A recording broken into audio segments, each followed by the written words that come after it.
All right. Thank you everyone for joining.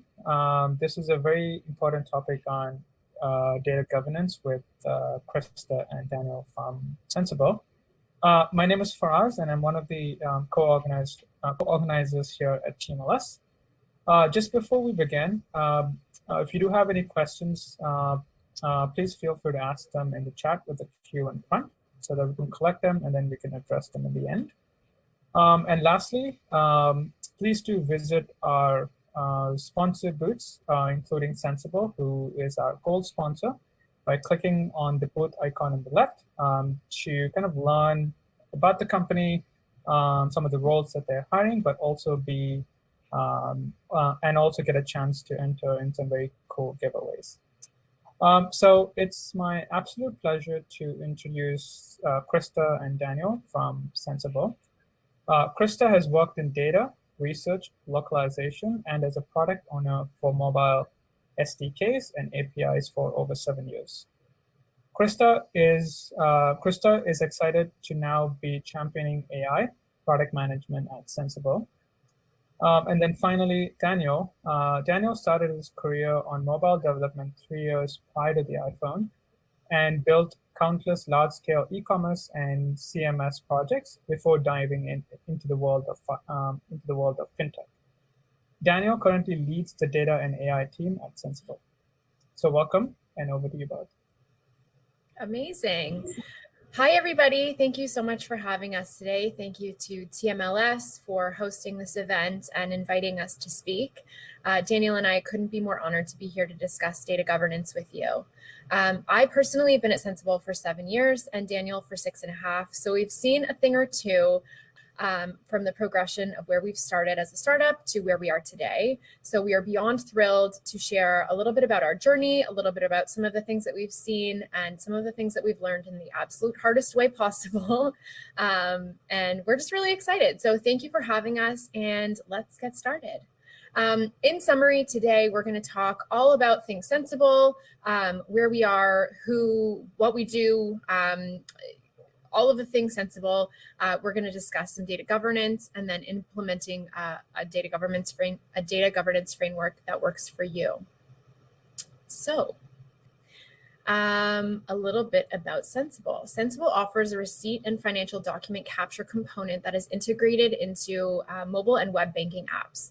As previously mentioned, Daniel and I have been here for 6 to 7 years each. And so when I personally started at Sensibill, we had 12 receipts in our production environment, 7 active users, and 0 commercial clients.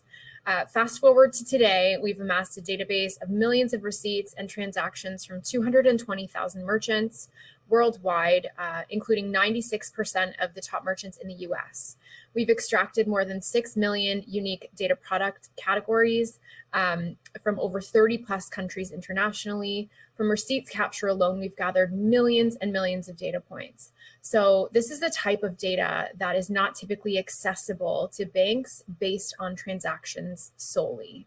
So our job is to take all of this data and to make the banking experience feel a little more personalized and not so commercial for everyone. What do we do with all of our data? Our goal is basically personalizing the banking experience. So how do we get there? Sensibill has created a CDP, or a customer data platform. Typically, there are 2 types of CDPs, one being a horizontal and one being a vertical CDP. A horizontal CDP is an aggregation of data that serves multiple industries to ultimately feed marketing tools. Alternatively, a vertical CDP is more linear and it specializes in a specific industry, focusing on improving a quality of data. Sensibill has created a vertical CDP. A vertical CDP allows Sensibill to take some of its financial and spend data, aggregate it, and feed it back to our clients so that we can ultimately personalize and customize the experience for their end users. Sensibill handles data in 2 different ways. So we look at data from an anonymized perspective and a non-anonymized perspective. One of the use cases that we support at Sensibill in using anonymized data is mapping user trends to real life circumstances or life events that are happening. So here you can see the work from home trend since COVID has started. We've looked at data from pre-pandemic to what we call now sort of the new normal. Here you can see that although conscious of spend, customers prove that investing in a smarter and more functional home office became a priority for them once they realized that working from home really wasn't going anywhere. When we all realized we were hunkering down and sticking it in, these are some of the trends that we've noticed. People begin to purchase things like network devices, routers, and we've seen an increase in this along the way of the pandemic. And alternatively, we've noticed the purchases of laptops, computer accessories, and home accessories like that have continued to be top trends. On the flip side, when we look at non-anonymized data, we study things like card usage and loyalty. So hypothetically, let's say that a client approaches us with an interest in a user segment that specializes in pets. So they're hoping to launch something of a specialized program or a partnership program that works with small businesses to drive more traffic to local stores or community supported businesses. What they do is they come to Sensibill and they ask us to look into sort of our big box purchases. So think things like Walmart or like Costco, and identify SKU level items that point certain segments towards being pet owners. Sensibill will then take this client data that indicates that these set of users are pet owners, and they feed it back to the clients. The clients then take it and then build their own types of recommender systems so that they can then target these users to make exclusive offers based on pet stores that are targeted at local owned pet stores or pet stores, really, just pet stores. This is essentially a way that they can effectively leverage the SKU level data to support a program that promotes small businesses. So what does all of this have to do with data governance? Since we have all of these data components, and since we have more than this, we have to create something of a data governance policy. So what is a data governance policy? A data governance framework is a policy implemented that allows a company to comply with external data requirements based on client needs. It is a collection of guidelines, controls, and procedures to ensure the safe delivery and handling of sensitive data. It clearly defines the data protection, the privacy policy, and the security measures taken to keep data safe while allowing the company and clients alike to both benefit from each side of the transactions. Clarity on what is fair game allows everyone in the company to do their best to maximize the value for the consumers. As Sensibill works with several tier 1 financial institutions, we have to comply with multiple mandates due to specific client needs. Here are a few examples of acts and policies that we must adhere to. Here we can see that we have to take all of these inputs into creating an all-encompassing framework that ensures data protection regardless of the locale of our clients, since we're an international brand.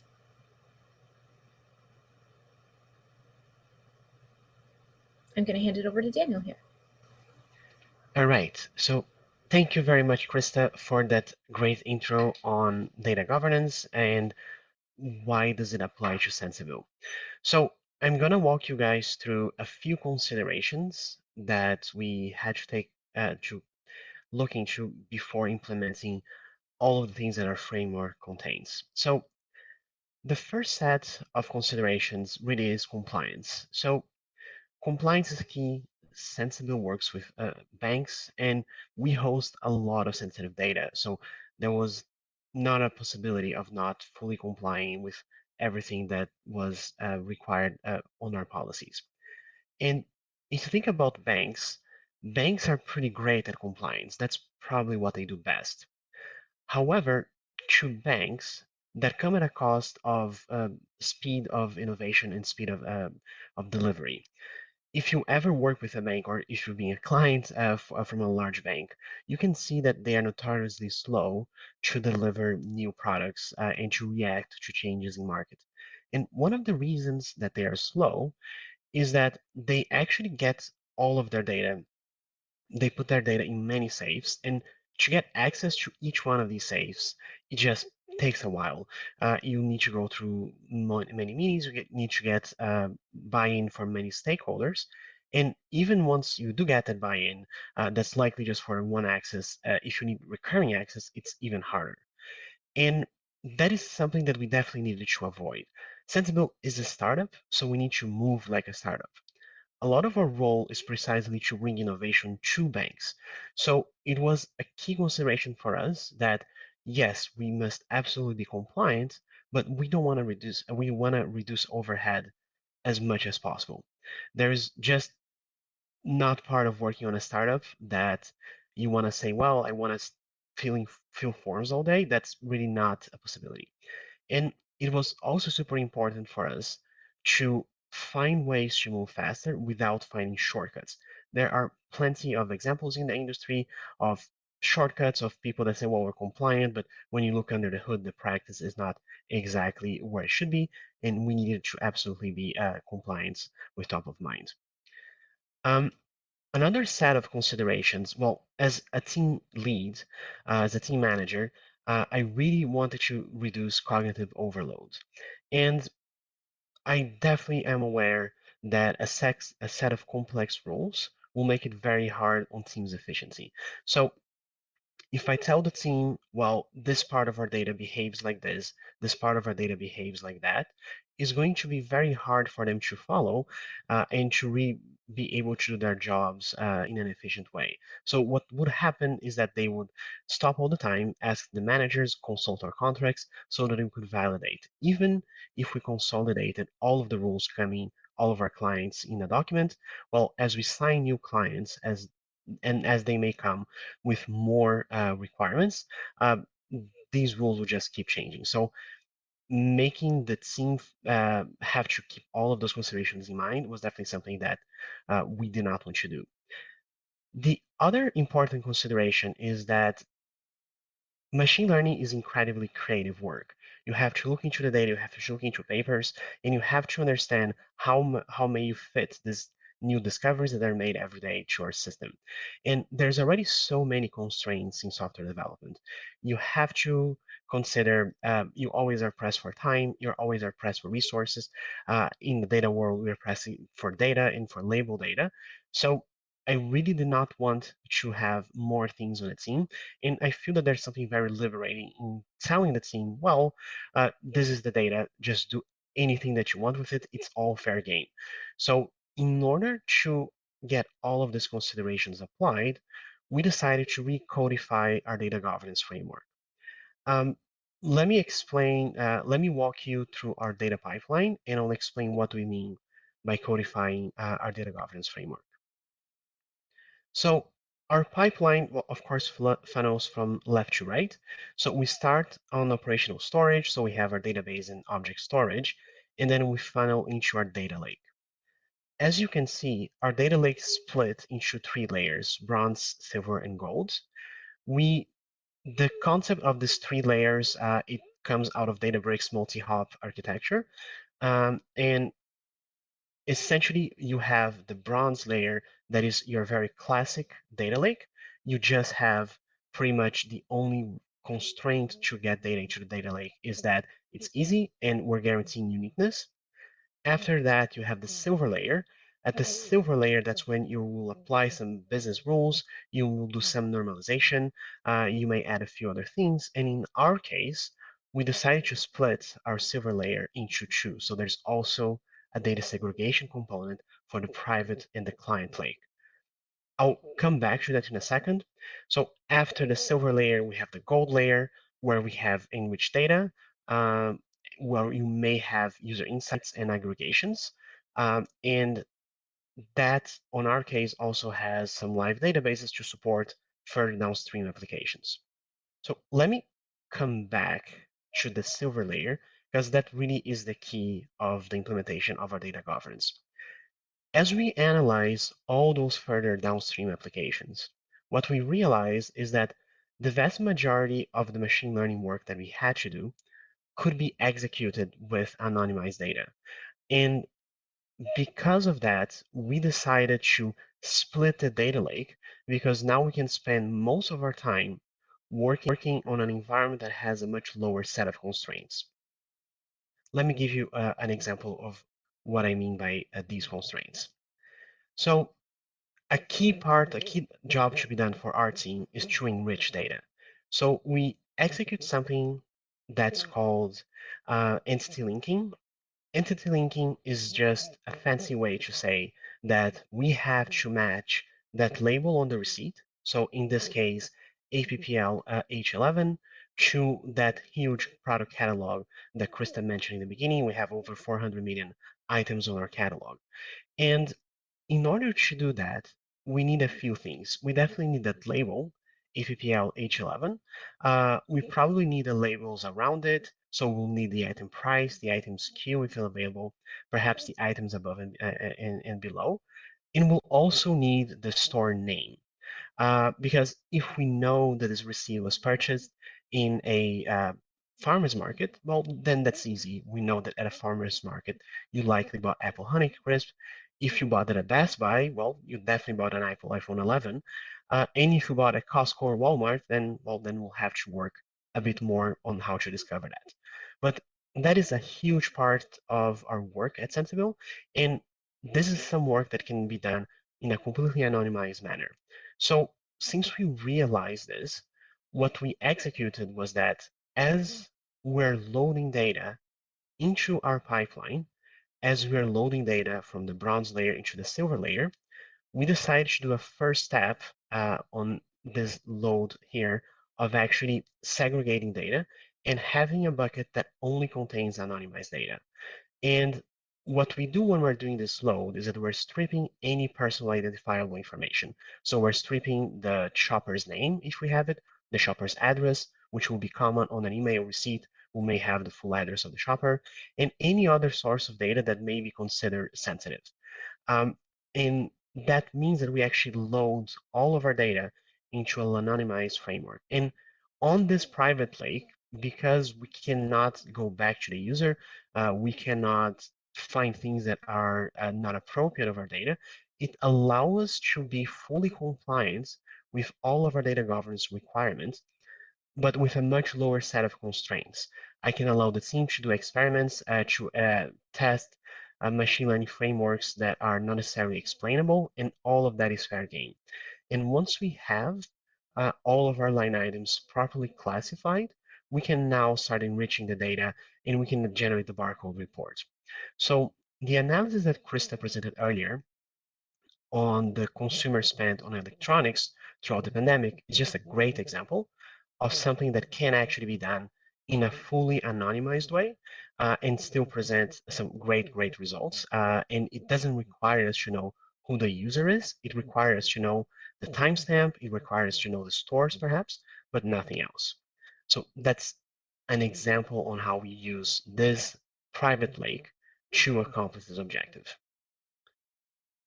And then tying all back to personalization. So our Sensibill is a vertical CDP, and that means that one of our key objectives as a company is to really deliver personalization to end users. And one of the best examples of personalization is Amazon. So Amazon is just amazing at that.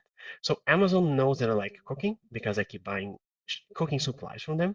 So what they do is that whenever I enter their website, they're going to offer sharpening stones, they're going to offer new pans or new utensils that are the things that I keep buying recurrently. So they really know who I am.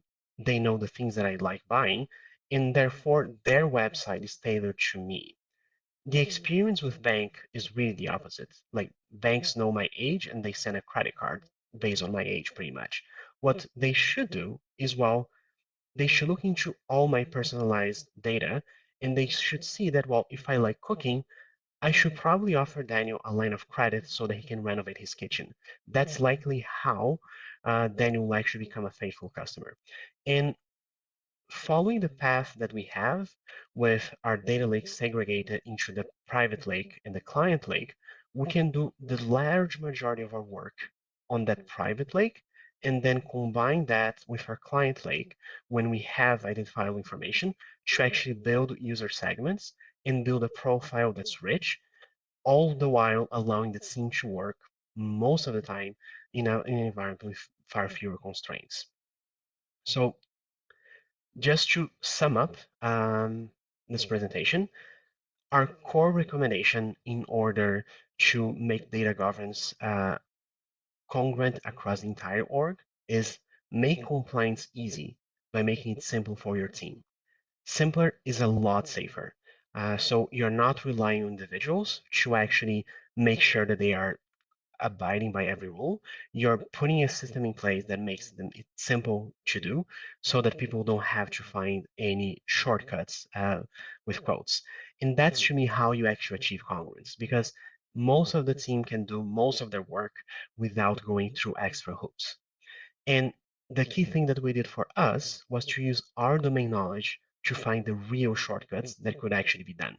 So for us, the shortcut was to separate pieces of data that can have fewer constraints. And maybe your reality is different. Maybe you'll have to figure out anonymizing pipeline. Maybe you're going to have to figure out other things that are relevant to your team. But this is clearly our recommendation on how we went about it. And that's it. Any questions?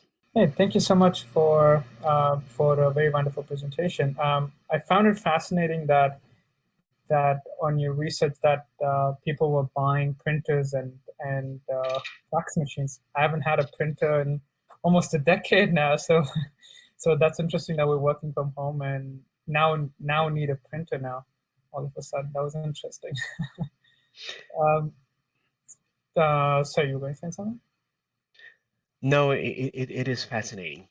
And I have a printer now, and I hadn't bought a printer in tens of years. So yes, you're definitely correct. And there's also an interesting trend in Twitter on people complaining about printers because it's part of our technology that has not evolved. So it's still a nightmare, as it was 10 years ago. So Sam, this is a great question on how do we handle variability of the input data. So yes, we have what our pipeline showed was pretty much our data pipeline. So let me just go back a few pages on our deck.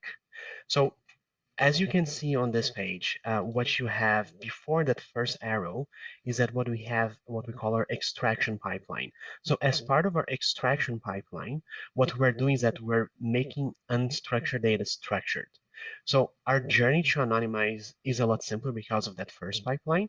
So we can handle pretty much any financial document input, whether it's an image, is an email, is a PDF, and all variations between it's an invoice or a receipt or a bill, will handle any variation and will structure that into our common format that's on their database.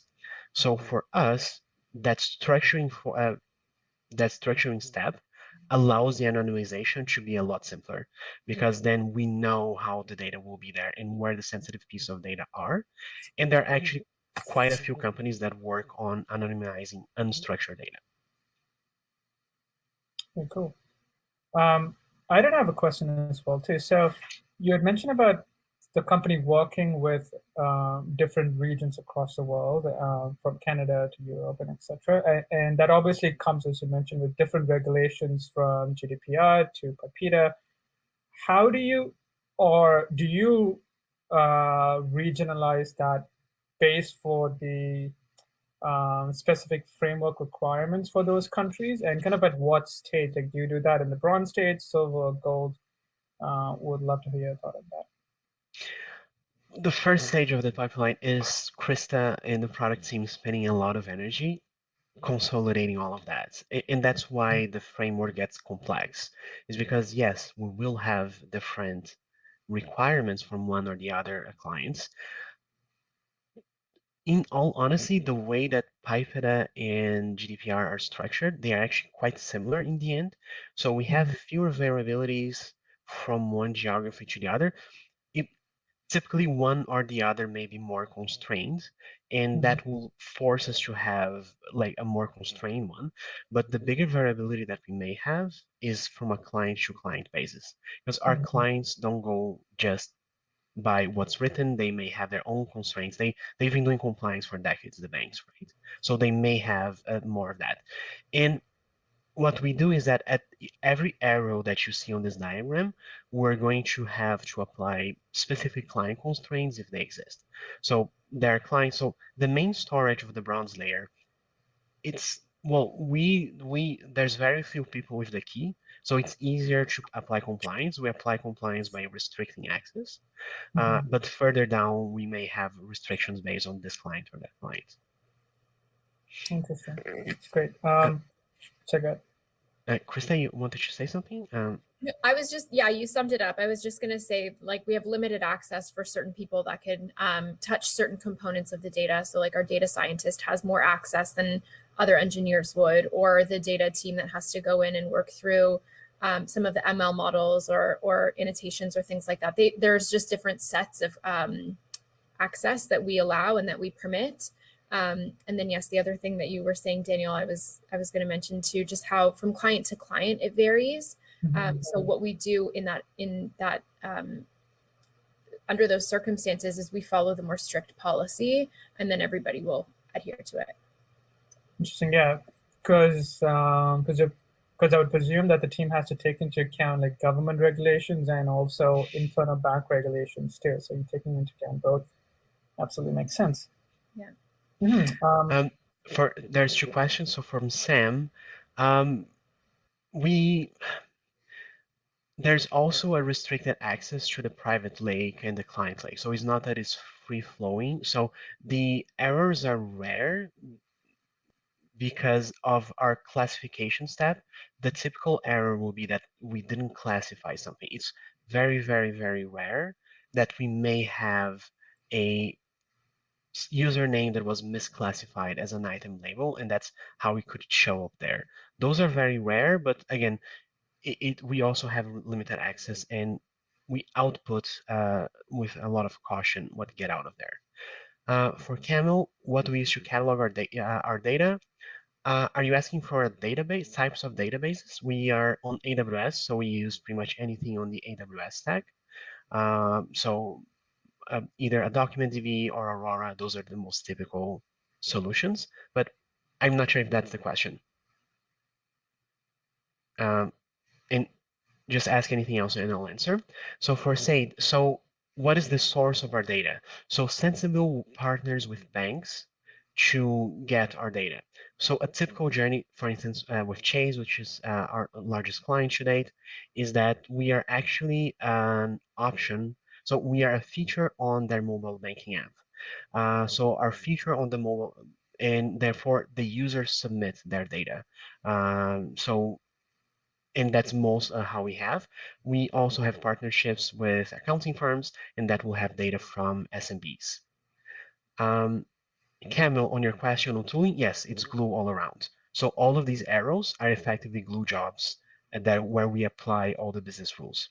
And right, so Rejuta, the question on the security, we have multiple layers of security. In the question of user data, is we apply that at the API layer. So at the API, we have a token and we guarantee that the token matches to a client.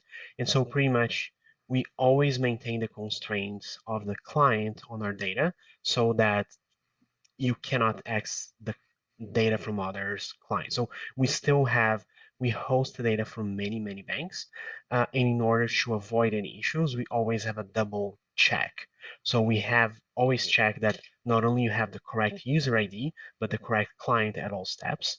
And that's how we do that double validation. It's not only at the user level, we always have a select with both keys together. I think that was the question. Great.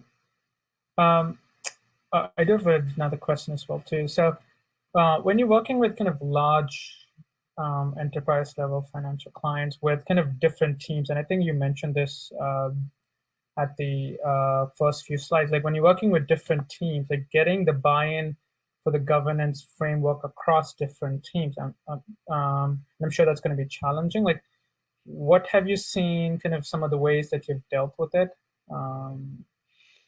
Yeah. So we have a full-time data security. So we have a full-time InfoSec team that pretty much guarantees that we are dotting our I's and crossing our T's at every single step of the way. And they have developed quite a framework to how to handle with banks and compliance.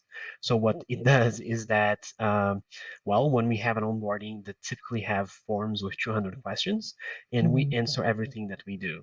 But that onboarding process with large FIs does take months, many months, because it has to go back and forth. They have to see our questions, analyze our answers, complain, and sometimes we have to do things better. But yes, it's always a long back and forth to get that buy-in. One of the things that I think is important to mention too is our SOC 2 Type 2 compliance that we have. So the certification allows us to sort of progress quickly through certain parts of that negotiation, if you will, because it's just a compliance that we adhere by. So it definitely helps, since we've had it, progress those conversations faster, whereas before they were taking a lot longer. So those types of compliance help. That's great. Good to hear. We're actually at time. So I just wanted to say thank you so much for a very fascinating presentation and discussion as well. And I also want to thank the attendees for their questions as well. Perfect. Thank you for having us. We're super happy to be here. Thank you, Krista. Thank you for us. Thank you, Thank you so much. Have a great day, everyone. You too.